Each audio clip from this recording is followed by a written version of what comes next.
Hello नमस्कार दोस्तों, आप लोगों का स्वागत है बिहार समाज में। आज हम बात करेंगे बिहार के पहले मुख्यमंत्री जीके जिब्नी के बारे में। उनका जन्म कब हुआ था, उनकी शिक्षा दीक्षा कैसी थी, वे कैसे राजनीति में आए और किस तरह से बिहार को बदला, इन सारे चीजों पे हम बात करेंगे। अगर आपको बिहार की स्थापना के बारे में जाननी है तो हमारी अगली वीडियो जाकर के जरूर देखें।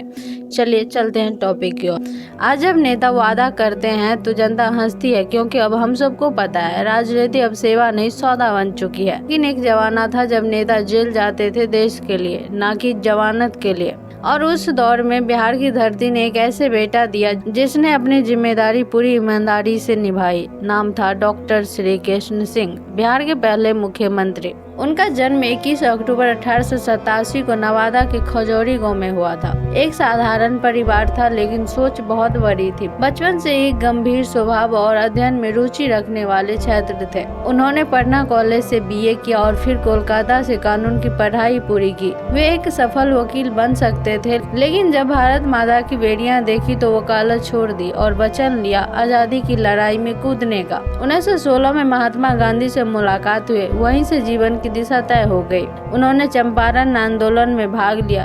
देश भर के आंदोलनों में बिहार का नेतृत्व किया। अंग्रेजों ने कई बार जेल भेजा उन्हें, पर उनकी आत्मा कभी कैद नहीं हुई। जनता ने उन्हें बिहार के एचटी कहा, क्योंकि उनमें शेर जैसी निडरता थी और महात्मा गांधी जैसी करुणा। जब 1940 में अंतरिम सरकार बनी तो डॉक्टर श्री कृष्ण सिंह को मुख्यमंत्री बनाया गया। आजादी के बाद 1947 में वे स्वतंत्र भारत के पहले निर्वाचित मुख्यमंत्री बने और क्या काम किए उनके बारे में जान लेते हैं। उन्होंने सबसे पहली जमींदारी प्रथा को खत्म किया, किसानों को जमीन का हक दिलाया, बिहार में उद्योग लगाए, सिंचाई, शिक्षा, सड़क सब पर प्राथमिकता दी। पटना यूनिवर्सिटी को विस्तार किया। सरकारी कार्यालयों में जवाबदेही बहुत ज्यादा बढ़ गई थी। 15 साल तक मुख्यमंत्री रहे, बिना किसी घोटाला, बिना कोई अपना आदमी सत्ता में बैठाए। उन्होंने कहा था, राजनीति मेरा पैसा नहीं, मेरी पूजा है। और आज नेता क्या करते हैं? जब कोई नेता मुख्यमंत्री बनता है तो पहले 5 साल अपना नाम चमकाते हैं। श्री बाबू 15 साल तक सिर्फ बिहार का नाम ऊंचा करते रहे।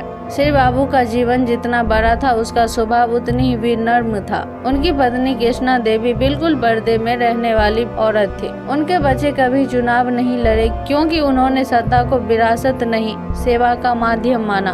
आज के नेता अपने रिश्तेदारों के लिए टिकट मांगते हैं। श्री बाबू ने कभी परिवार का नाम राजनीति में नहीं आने दिया। उनका पहनावा सादी धोती कुर्ता, खान पान बेहद सादा थी और जनता के लिए वो हर हमेशा उपलब्ध रहते थे। 31 जनवरी 1961 को वे हमेशा के लिए इस दुनिया से विदा हो गए, लेकिन जाते जाते बिहार को एक उदाहरण दे गए। आज भी उनका नाम आते ही लोग कहते हैं वे आखिरी नेता थे जिन पर जनता आंख मूंदकर भरोसा करती थी। उनके नाम पर विश्वविद्यालय है, सड़कें हैं, पर असली सवाल ये है, क्या उनके जैसे आदर्श हमारे नेताओं में है? आज की राजनीति में झूठ बोलना एक स्किल बन चुकी है, लेकिन श्री बाबू जैसे नेता हर सवाल का जवाब अपने काम से देते थे, भाषण से नहीं। अगर आप जानना चाहते हैं कैसे एक नेता सिर्फ चुनाव जीतने के लिए नहीं, समाज को बदलने के लिए आता है, तो डॉक्टर श्री कृष्ण सिंह को याद कीजिए, क्योंकि वे नेता नहीं, एक विचारधारा थे, सादगी, सच्चाई और समर्पण की।